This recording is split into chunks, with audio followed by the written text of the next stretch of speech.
Bienvenue dans cette vidéo pour apprendre à mieux communiquer avec son enfant. Aujourd'hui, je vous parle d'un outil de communication qui s'appelle le bâton de parole. Je suis Anaïs Severt, je suis thérapeute, coach parental et formatrice. Dans mes vidéos sur ma chaîne YouTube, je partage avec vous des astuces, des conseils, des outils pour mieux communiquer avec votre enfant et améliorer la relation que vous avez avec lui.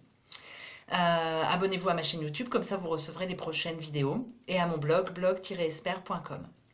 Alors, le bâton de parole, je vous présente le mien. Il est beau, hein?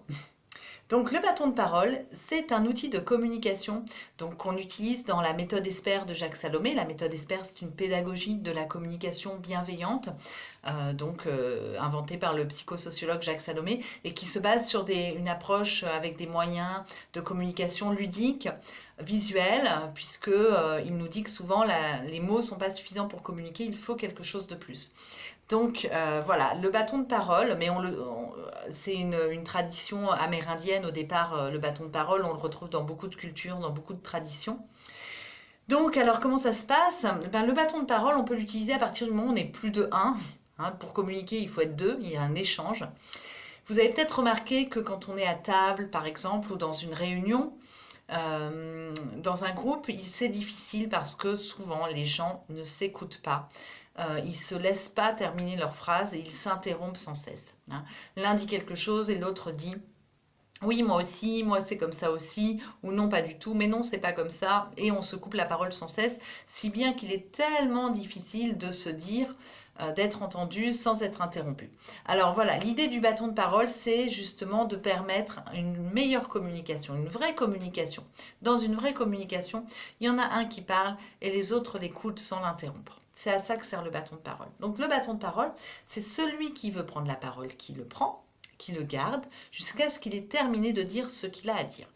Bon, ça implique naturellement qu'il ne monopolise pas le bâton de parole, qu'il ne monopolise pas toute la discussion, qu'il aille à l'essentiel de ce qu'il veut dire. Pendant ce temps-là, les autres doivent l'écouter, c'est-à-dire qu'il n'y a pas le droit d'interrompre quelqu'un qui a le bâton de parole. Une fois que celui qui a le bâton de parole a terminé, il peut le poser au milieu, si on est en cercle, il le pose au milieu, et quelqu'un d'autre peut le prendre. Donc la première règle du bâton de parole, c'est je n'interromps pas celui qui a le bâton de parole. Si j'ai quelque chose à dire, je prends le bâton de parole, mais je n'interromps pas l'autre. L'autre principe, le deuxième principe par rapport au bâton de parole, c'est que au maximum, je parle de moi. Plutôt que de parler sur l'autre, donc je ne sais pas, moi on est à table, on prend le bâton de parole, plutôt que de dire oh là là, mon petit frère, il m'a fait mal, eh bien peut-être je peux simplement dire en tant qu'enfant, voilà comment je me sens, il s'est passé ça pour moi et je me sens comme ça.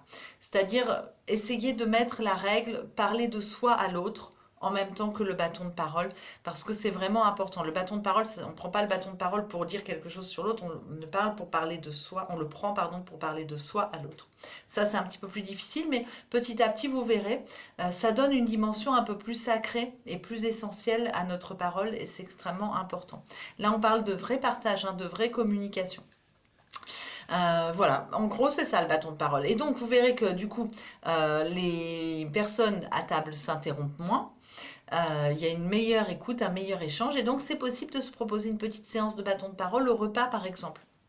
Comme ça, chacun des enfants et chacun des membres de la famille a une place et à un moment donné, il sait, les enfants ils ont souvent plein de choses à dire et il faut que ça sorte tout de suite, l'enfant apprend à différer un petit peu son besoin de parler et puis il apprend aussi qu'il a une place, qu'il peut attendre avec confiance, il aura une place pour dire ce qu'il a à dire, chacun aura sa place.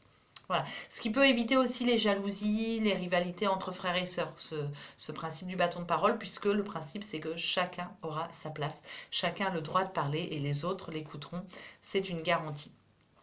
Voilà, donc j'espère que vous avez aimé cet outil. Si vous avez aimé, n'hésitez pas à partager cette vidéo pour faire découvrir cet outil. N'hésitez pas aussi à mettre en place le bâton de parole chez vous et à me témoigner de ce que ça a fait dans vos familles. Je vous dis à bientôt. N'oubliez pas de vous abonner à cette chaîne et à mon blog, blog-esper.com. À bientôt. Au revoir.